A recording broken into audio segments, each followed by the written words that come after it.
Come experience a different kind of party on Broadway at Frist Friday on February 27th, celebrating the Frist's bold and beautiful new exhibitions. The Impressionist Revolution, Monet to Matisse from the Dallas Museum of Art. In Her Place, Nashville artists in the 21st century. And Sista Griot, the iconoclastic art of Barbara Bullock. Enjoy interactive art chats, live music in the galleries, DJ Kenley Shea in the lobby, tastings, and a signature cocktail, art making, and more. Get your tickets today at fristartmuseum.org/FristFriday.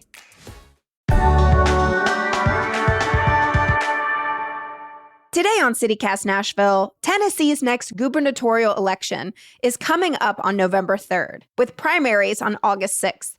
And if you're anything like me, you might be thinking, wait, who's even running? Today we are talking with Democrat Adam Ditch Kurtz, one of the most unconventional candidates in the race. He's not a career politician, but he's saying he's running because he's ready to push for real change in Tennessee. He's here to answer some hard questions so you can decide whether he's earned your vote. And hey, stick around after the interview because Bonnie Bowles, the VITA senior manager at United Way of Greater Nashville, will be joining us for a conversation about their volunteer income tax assistance program and their vital work in our community.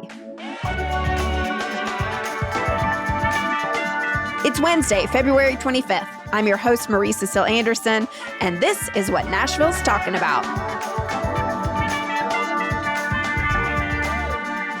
Adam Ditch Kurtz, welcome to CityCast Nashville. Mind if I call you Ditch?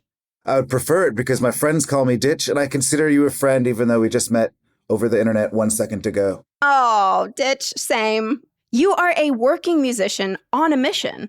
What's your pitch to Tennesseans for why you're running for governor? Well, I was looking for a candidate for governor that was, truly represented us, the people, and not just like a kind of career politician. And basically my pitch is that's what I am. I'm someone who is from the community. I have my morals and, moral compass in the right direction. I kind of see myself as like a figurehead of what we could do, what Tennessee could be a state that we're proud of. And I'm not a smooth talking, politician type who I think most people that rubs us the wrong way. Yeah, that kind of like smooth talking politician. So I'm just coming at it as the kind of candidate that I wanted to see. And, until I see a candidate that I believe in more, I'm going to keep doing it because I know I have friends who want to see someone, from the community who actually represents Tennessee kind of lead the state, give one of us a chance instead of some career politician who's in it for themselves. Well, I'm glad you brought up your friends because I want to know what your friends would say about you or maybe what your coworkers or other musicians you've worked with in the past. What's your reputation around town? Oh, boy. I would love to know what they say about that. I think, I'm generally I play in lots of different bands. I play pedal steel and I play guitar. And I feel like I'm usually the one who keeps band morale up on the road. I like to have, a good time and, be kind and fun. And yeah, just someone around Nashville. I've been around Nashville for, 12 years, member of the community, and of course, toured all around Tennessee and the U.S. So I think, I get along with everyone. I'm usually like the glue, I would say, in a band. Let's ask them. Let's get them on the line. Let's see what they say about me. And we have our first caller today. Yes. It's your mom. No. She would say she would agree with all that. My mom's a big fan. All right, Ditch, we have to get into it further because being a governor is a huge management job. And as a musician with no previous political experience, what makes you ready to run a state and not just challenge the system? When I think about an executive, like a president or a governor, is someone who can listen and someone who's smart enough to hear what people are saying, what people need, and who can then use what they want to see happen and have their morals and what they, their fundamental values can direct what people need and what they can do. So as a musician, I listen for a living. I have a political science degree, so I have the somewhat of an educational background, and having a clear vision of morality and humanity that I want to see for the people of Tennessee and for the state, I think I would be well poised to be able to bring all that together and kind of help direct the state and where we go. To be honest, I don't have executive experience. Neither do any of the other candidates for governor. So, I mean, I think it's definitely a job that's unlike many others. And so there's going to be a learning curve and you go in. But I do think that like your core values are what matter the most at the beginning. And, I learned how to play pedal steel, so I could probably learn how to be a governor. No, but That's so Nashville of you. yeah, but it's also like kind of serious. So anyone who gets thrown into a job like that, you have to rise to the challenge. And I feel like I could and would and will. What do you say, though, when politicians are often referred to as like megalomaniacs and the amount of power that politicians have? Are you ready to wield that kind of power? Yes, this is what I was born to do, wield the power. No, hey, I don't know. I can't say that I'm ready to wield the power. I think I am. I mean, it's an incredible amount of power, which is why I think someone who's definitely a good soul and from the community should probably get that instead of someone whose dream from the beginning was for the power. I haven't been thirsting for executive power my entire life. I just see a need and kind of maybe we should wrestle it away from those who do have that vision of just like wanting the power and then the motorcades and the private jets and all the other stuff I can't wait to get my hands on. No. But you know what I mean? Like maybe it should be one of us who's like actually just in it for the right reasons as opposed to self-enrichment. Who would be the first person you'd hire for your administration? I would need kind of like a chief of staff, someone who can like help get the right people in place. So I'm not going to sit here and pretend I'm an expert on every issue. I can tell you that I have the best intentions for the people of Tennessee. Like, for example, like the farming community, I don't know their exact needs. I know that I want to support them. So if I had like a chief of staff who could help build me a team, I want to get experts and advisors who I trust and would believe in, because then I feel like, as I said earlier, like the governor is someone who hears all the ideas and with a team of experts they trust and believe in can like get the right programs in place.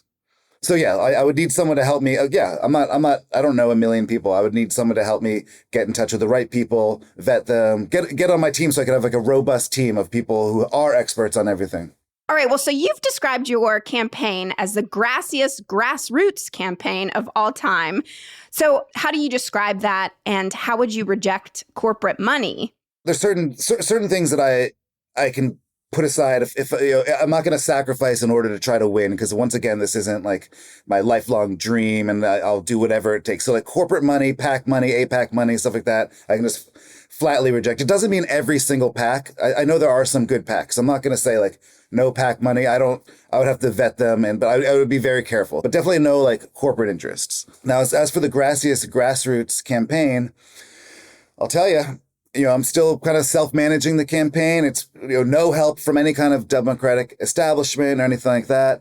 And I'm literally putting my yard signs into people's grassy yards. So that's pretty grassroots. No, but it's really just like word of mouth and trying to get out there using social media, trying to get people excited by the fact that there's, someone from the community, someone outside trying to break in. It's really interesting going into this adventure and kind of, one of the whole points is to kind of see how it even works and kind of pull the curtain aside for both myself and for others about how you even enter into politics, which should be something we all know how to do. Like we should leave high school knowing how to enter politics. It's kind of like something that affects every one of us. And yet that was the first step, was like, how do you even run for governor? So yeah, it's grassroots, meaning like no help whatsoever. Hey, I mean, other than I have a few good friends like Judy, who's my treasurer, and other good friends who are helping out. And plenty of people around town who are putting those signs in their front lawns. I've seen them everywhere. So that's impressive. Yeah, no, if the election was just Nashville, I'd have a chance. Right. But it's actually, turns out, governors for the whole state. So turns out, yes. Yeah. But why are you running as a Democrat instead of an independent? That's a great question, one that I get all the time. Short answer, we're unfortunately in a two-party system. And so there's huge amounts of infrastructure that each party has that an independent just simply wouldn't have. But also, I am a Democrat. I've been a lifelong Democrat. The Democratic Party fundamental values are my values, aligned with my values, the traditional Democratic Party of like helping people, helping the working class. I'm as frustrated, if not more, than most people with the current Democratic Party, particularly at the national level, maybe a little bit at the state level as well. But as I've been saying, like when a friend is down and out, what do you do? Do you leave them? Do you leave them to rot on the side of the road, or do you reach out a hand and grab them and yell, medic. I've been quoting Starship Troopers from that. But anyway, like you basically, I feel like there's a chance to reinvigorate the Democratic Party from the inside. And, there's no place to start a third party like at this point. And we basically need to change the electoral system to get third parties, do ranked choice voting like they do in Maine. And there's things we can do, but we just haven't. And so part of my whole thing is like working within the reality that we're in. As much as I don't want there to be a two-party system, it doesn't make sense to me. How could you divide everyone into just this or that? You can't, which is why there's independents. And there are other parties. But to actually have a chance, I feel like you have to work within the party system. I'm going to try to break into the Democratic Party from total outside. We'll see if they let me.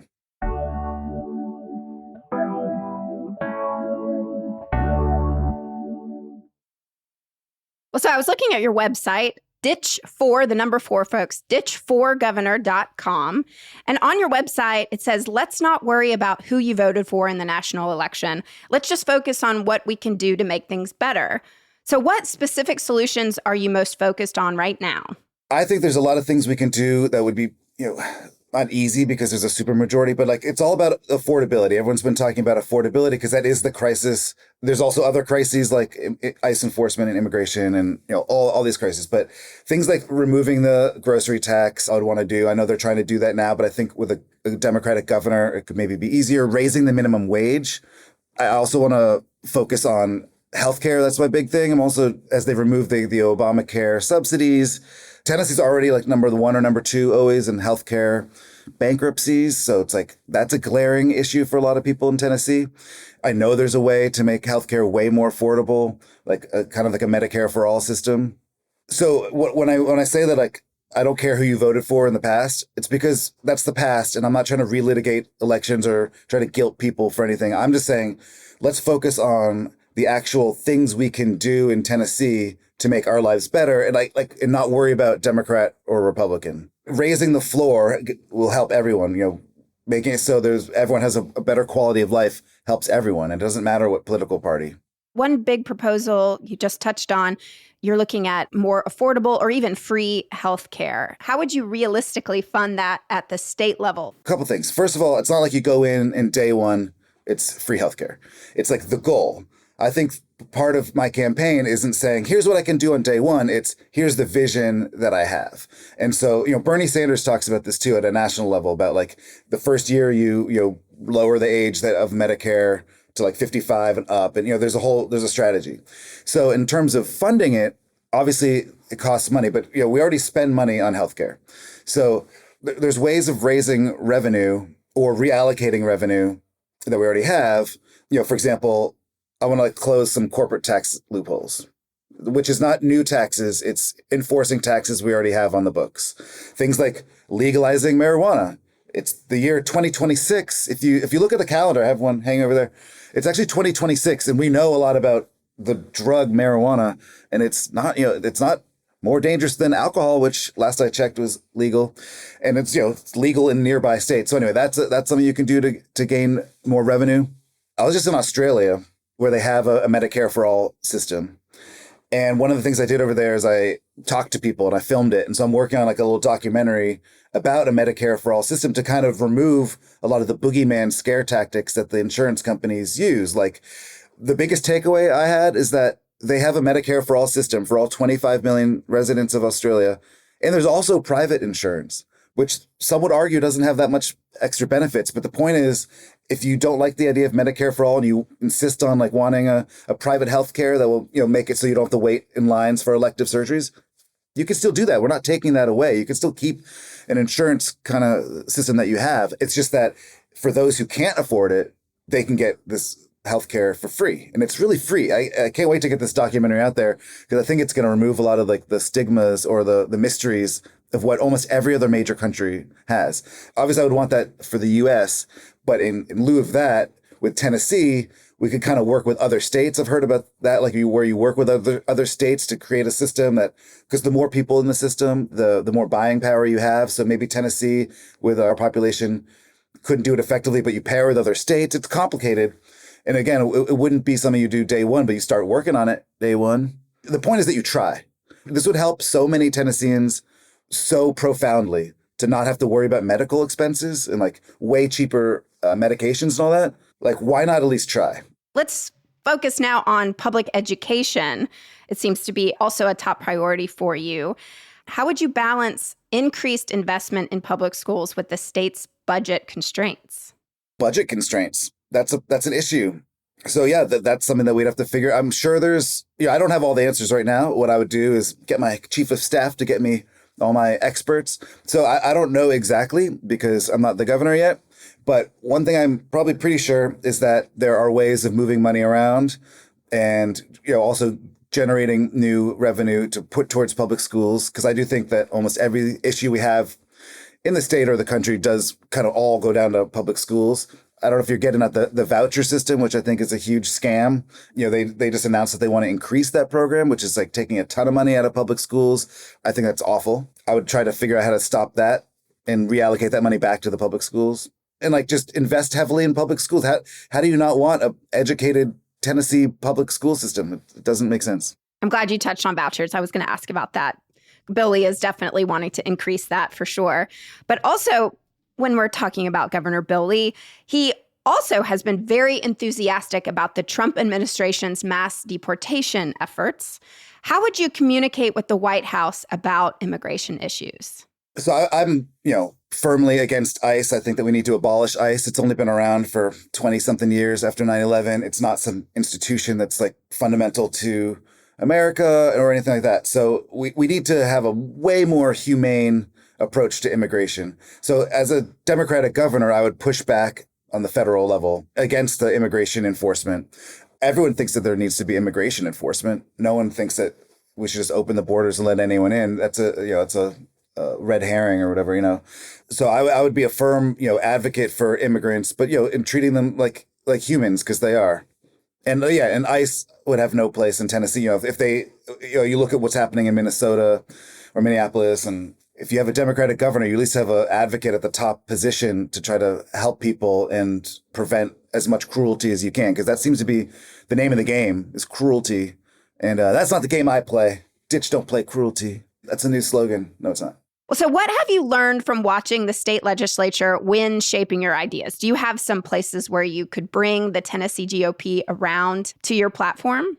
That's a really good question. And I'm not going to pretend that I think that I could go in there and woo them over. I don't know. That's the big roadblock is the Tennessee GOP, who, again, seem to have a death grip like commitment to cruelty and taking away from us. I do think having a Democratic governor would be important to kind of put pressure from the top as opposed to just our minority of representatives who are great. They're vocal and they're awesome. I love them. I look forward to meeting more of them. I've met Gloria and she came to a gig in Knoxville a couple months ago. I think that the strategy, is if you have a governor who's got the strong morals and like wants to do good, you can use that pressure and that bully pulpit to kind of show the people what I would do if I was allowed. Like, I want to have better public schools and I want you to have much more affordable healthcare. This is what I want. I can tell you that, like, at the state of the state, I can make it very clear. And here's why we can't. Because like you and I and a lot of people more so than me are like really into the state politics and they know what the roadblocks are. But Tennessee's a very low engagement state. So there's probably, I'm not going to guess the percentage, but so many people are not paying attention and have no idea. It's so far removed because that's what they've trained us to do, is have politics like be so removed from our lives that we don't pay attention to it. And then we don't know why this is happening or why that's happening. A lot of people pay attention to national politics, but the state politics, which really affects you more on a day-to-day basis, like your infrastructure and your education and healthcare and stuff. So I think having a voice for good at the top will help raise awareness. And then you kind of raise awareness of where the roadblocks are and put pressure on them that way. How do you get people to pay attention? Good question. I don't know. I don't think anyone's figured that out. I try to make, I make kind of fun videos on social media. So every once in a while I have a video that, gets a wider audience. That's the million, billion, trillion dollar question right now, is we're in an age of attention. There's so many places to get news, social media and like all these different blogs and Substacks and stuff like that. Whereas, 50, 60 years ago, there were the three news channels. So we all kind of had a similar view of the world. Whereas now we're, as you know, we're like in totally different orbits. Like someone at the grocery store and I could have a totally different view on everything because our information is coming from totally separate places. Say I had some video or stance that went viral. It would go viral like in probably a like-minded community, and other people who I really want the message to get to wouldn't hear it. So yeah, let's figure out how to reach people and how to get attention. I don't know. Maybe I have to like do a hunger strike. I don't know. Well, I'm curious, where do you get your local news? Local news, social media. Oh, well, Tennessee Holler probably is the most. And then I follow all the state reps, not all of them, but a lot of the Democrats. But yeah, Tennessee Holler probably first and foremost. Channel 5, I sometimes look at the app. And CityCast Nashville, of course. CityCast Nashville. Just plugging it in there. All right. Well, so what do you say to some folks who might argue that left field campaigns like yours are a huge waste of time or donor money here in Tennessee? When people tell you you don't have a chance in hell, what do you say back to them? That's a really good lesson in life. If it's not easy, you should give up and quit. That's really, that's Sound a like good my motto. dad. Yeah. Just kidding. Oh, is that going to be tough? Lay down and die. Well, I personally think there should be like 50 candidates for governor on the Democratic side. It's so easy to run. We just don't know how to do it. Like, why are we not encouraging everyone to run and have a robust primary and really get the cream of the crop, really get the person who's best able to win or best represents the most people? Like, why not have a huge competitive field? So I don't know. I'm leading by example and somewhat. Like, if I've had people be like, "Oh, I should run for governor," I'm like, "Yes, you should do it right now. There's still time." I'm not like, "Get out of my way, I don't want any competition." Competition is healthy. A campaign like mine, which is very grassy and from left field, I like that. It's inspiring some people. It's proving a point to some people. Crazier things have happened. If I can gain momentum by talking to you and getting my name out there, like big things could happen. Because again, I am the candidate that I wanted to see, and I know other people want to see. So they just have to see me. That's the name of the game right now, is getting attention and getting my name out there. And also, it's a waste of time. It's a waste of my time. It's not a waste of your time. So don't worry about it. It's my time. I'm investing this time. And donor money, like, that's up to them. If they believe in what I'm doing, let them contribute. Don't worry. I haven't raised all that much money yet, so don't sweat it. You're not a conventional candidate, as we're learning right now. But so like what, which is, great for some people. But I'm trying so hard to conform. But so as a very unconventional candidate, what is one unconventional thing you would do as governor? I would still play pedal steel in local gigs. So if you want to see the governor DJ like our mayor occasionally. Yeah, I would. I play at Acme quite a bit, and so I would still do my Acme gigs. Yeah, I probably couldn't tour as much. I just got back from Australia on a tour. Probably couldn't do that as governor. All right. Well, so if elected, what is one concrete change you hope Tennesseans feel in their daily lives 1 year after your term begins? Well, the hope is that I could actually get some of these short-term things accomplished quickly, such as like removing the grocery tax and investing in an infrastructure, things that like people can feel on an immediate level, things like education and healthcare. We could work on those, but you probably won't feel those effects immediately. And things like raising the minimum wage, things that we could actually get done and be like, okay, and now we're starting. So I would like that after 1 year. I have all these grandiose plans and like kind of promises. I would love to be able to actually enact some so people could see, oh yeah, I actually do have more money in my pocketbook. Whatever we can do to like keep rents and, house costs under wraps, or, heavily subsidized childcare like they did in New Mexico. Things like that we could get into place within that first year. If people are inspired by your approach to politics and want to help move it forward, what are the best ways for them to get involved and support your campaign right now? So I know a lot of people are kind of disaffected and have this pent-up energy and wondering what they can do. I had that, and so I chose to run for governor. But that's putting yourself out there. Not everyone should do that unless they want to. But if you're inspired by what I'm doing, I need help.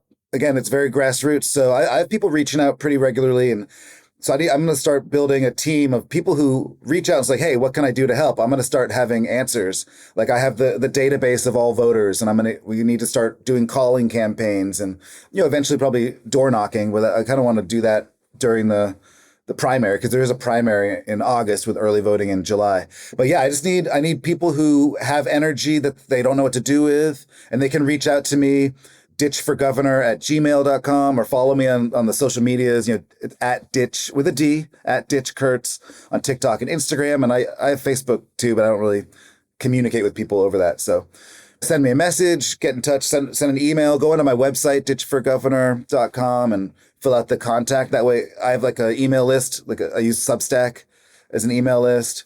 It's just basically trying to get the word out there. I need people to help spread the word. I made a video the other day about, amplify. I stood in front of all my guitar amplifiers. I'm like, I just need you guys to help amplify. I need people to be like, oh yeah, I've heard of that guy, at least at first. And then to get on board, let's start something big. I don't know. I've never done this before.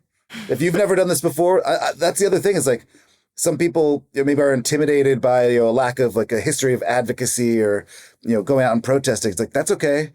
Starting out, come join the team. Let's see if we can figure out how to do this together. Well, we're putting all this information, your website and how to get in touch with you in our show notes today. Ditch, thanks for joining us, and we look forward to seeing how this plays out. Me too. Thanks for having me. I really appreciate it. And hey, don't go anywhere. In just a second, we've got a segment sponsored by United Way of Greater Nashville. Executive producer Whitney Pasterek is chatting with Bonnie Bowles, their VITA senior manager, about the great work United Way does in our community. Hey, y'all. CityCast Nashville executive producer Whitney Pasterek here. Tax season is here, and if paying to file makes you cringe, listen up. United Way of Greater Nashville offers a free tax prep program called VITA for individuals and families making $84,000 a year or less. I'm joined by Bonnie Bowles, the VITA senior manager, to break down how it works and how you can use it. Hi, Bonnie. Hi, thanks for having us on, Whitney. Oh my gosh, it's so great to have you here to talk about this incredible program. For folks who haven't heard of it before, what exactly is VITA? Yeah, like you said, we serve households making $84,000 a year or less. United Way has teamed up with the IRS to offer this program free of charge. This is actually our 21st year in operation. So what we really try to do is reach people where they are with their tax needs. You might be limited by transportation or technology. So we like to offer a multitude of ways to get tax prep service to you. We have traditional sites in over 15 counties in Middle Tennessee. You can get an appointment, or a lot of our sites are walk-in. Some of our sites even offer drop-off service. In addition to our traditional tax sites, we also offer tax prep over the phone through a partnership with Austin P and Get Your Refund. All of that information on how to access that is on the UnitedWayFileFree.org website, and all you have to do is click on tax sites. Well, I know a lot of people hear free tax prep and they think there has to be a catch. What are the steps people have to go through to sign up for this? And is it really that easy? It really is. It's just amazing IRS certified volunteers. All of our tax prep volunteers take multiple IRS certifications to bring you VITA. We pride ourselves at United Way by offering training programs that can teach you how to tax prep if you want to volunteer, if you have absolutely no experience. The study time that volunteers take is about 15 to 20 hours per season. Really, what's special about our program is that we partner with the IRS to ensure that our software is secure and that the highest quality standards for our tax site processes are met. We know that each taxpayer's situation is unique, and our volunteers really listen to you to make sure that they understand and they get you the money that you deserve. That's fantastic. So this is also providing some workforce training as well. Oh, absolutely. It looks great on a resume or a college application. Doing this service for your community is unlike any other volunteer opportunity. You put actual money back in people's pockets. United Way's impact here is huge. Last year alone, volunteers helped complete over 10,000 returns. What does that kind of support mean for families here in Middle Tennessee? We put over $10.6 million back into the pockets of Middle Tennesseans. And not just that, we saved $2.6 million in tax prep fees. So that's more money that you can keep. What it really means, though, is less stress at the grocery store, the pharmacy. Maybe you get to sign your kid up for an extracurricular activity, or you get your car fixed, or, we really recommend finally starting that savings account. We also have free financial counseling for any income level at the Financial Empowerment Center, brought to you by United Way as well over in East Nashville. Really, our goal is to build community wealth by offering all of these resources to the taxpayer. At United Way, we really believe when families thrive, communities do too. Well, if someone listening is thinking, okay, I need this, what are their options for getting started? It's super easy. All you have to do is call 211, or you can go online to unitedwayfilefree.org. And then you just click on tax sites. You will see all the tax sites that are available. Check and make sure that your tax site that you are either going to participate in as a walk-in taxpayer, or if you have an appointment, check and make sure that they're in operation. Bonnie, thank you so much for being here. Again, y'all, check out unitedwayfilefree.org and click on tax sites to learn more. We'll have that link for you in our show notes as well, so you're just a click away. Thanks for listening. Absolutely. Thank you.